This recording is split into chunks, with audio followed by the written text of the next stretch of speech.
لو انت من الناس اللي بتحب الافلام اللي بتلعب بالدماغ بالحكي والقصه والحوارات والشخصيات بتاعتها متظبطه بالمسطره، يبقى احب اقول لك ان انت جيت المكان الصح. النهارده هنخش في اعماق فيلم من الافلام المميزه جدا، هنحلل فيه الاخراج والتصوير والقصه والاضاءه علشان نكتشف اسراره ونوضح جمالياته الفنيه والنفسيه. فاستعدوا لرحله تحليل معمقه هتغير فيها نظرتك عن فيلم ذا جنتلمان، وتعالوا نحسبها.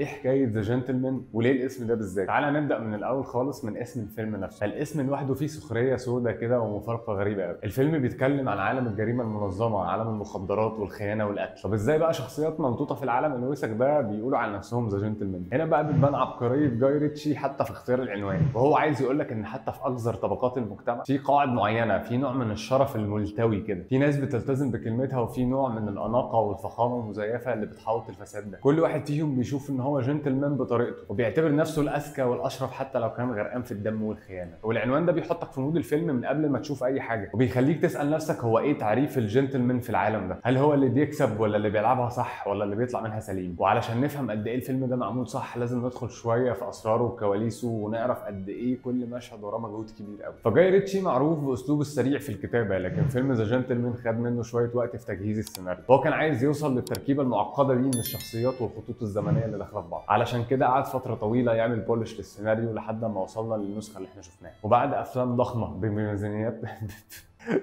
مش عارف اقولها. وبعد افلام ضخمه بميزانيات عملاقه، بميزانيات وبعد افلام ضخمه بميزانيات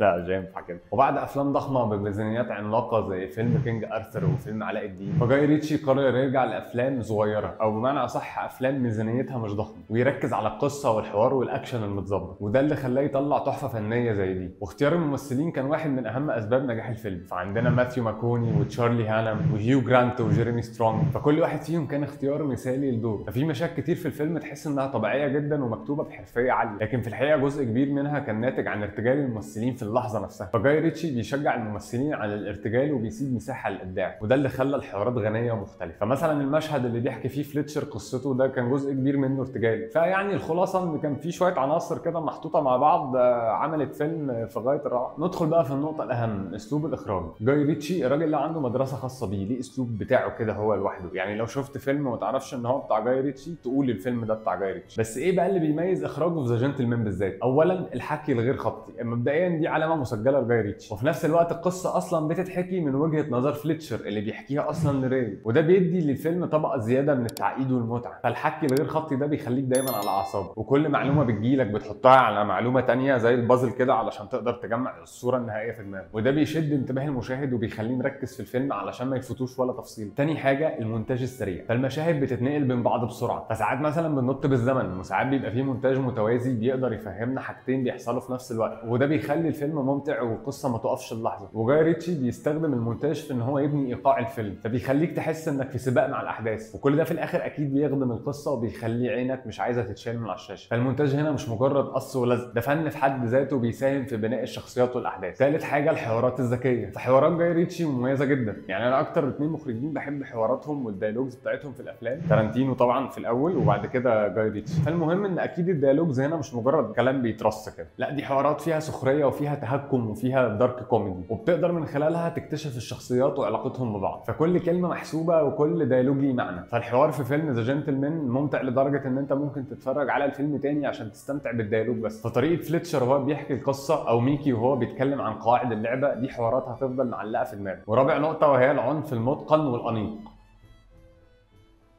بلاش انيق دي، انا مش هقول انيق. ورابع نقطه وهي العنف المتقن والجميل. فجاي ريتشي بيقدم العنف في افلامه بشكل مميز. فهو مش عنف دموي بلا هدف، هو عنف ليه ستايل كده، عنف مخدوم كويس بالصوره والصوت. حتى لما بتحصل جريمه قتل فانت بتحس ان هي جزء من اللوحه الفنيه بتاعه الفيلم.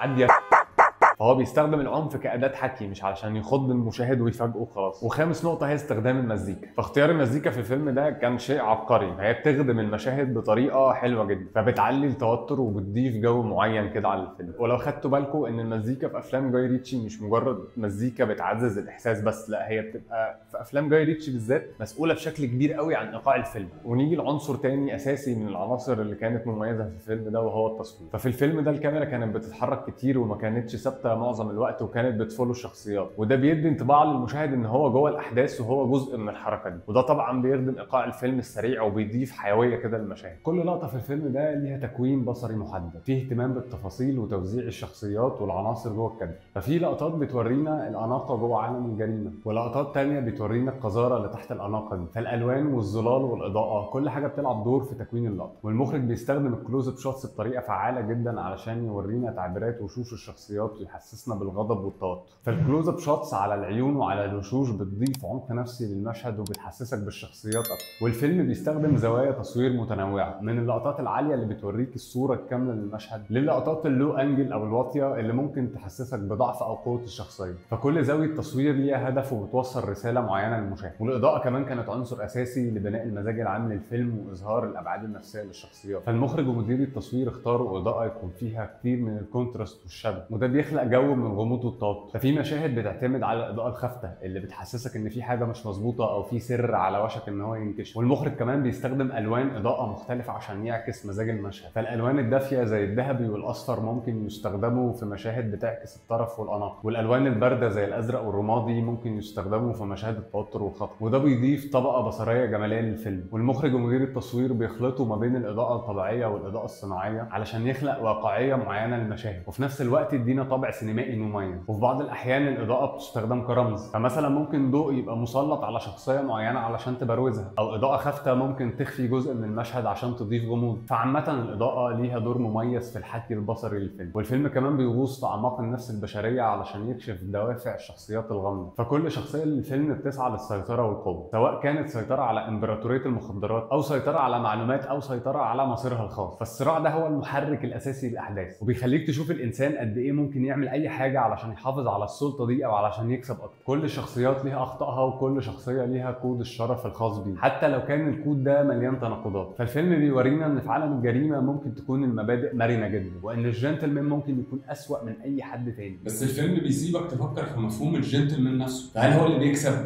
ولا اللي بيقدر يعيش في سلام ولا اللي بيقدر يحافظ على مبادئه في عالم مليان فساد؟ وجاي ريتشي مش بيديك اجابه قاطعه، هو بيسيبك انت اللي تقرر. بس النهايه بتاكد لنا ان الجنتلمان الحقيقي مش هو اللي قادر يكسب فلوس كتير او هو اللي بيلبس احسن لبس، وان الجنتلمان الحقيقي هو اللي عنده مبادئ حتى لو المبادئ دي مش متماشيه مع العالم اللي هو عايش فيه. فحاول تكون انت الجنتلمان في حياتك وما تنساقش ورا الغلط حتى لو الغلط ده معمم وممكن يبان ان هو الصح. بس كده. وفي النهايه شوف الحلقات اللي فاتت واستنوا الحلقات الجايه وتعالوا نحسبها.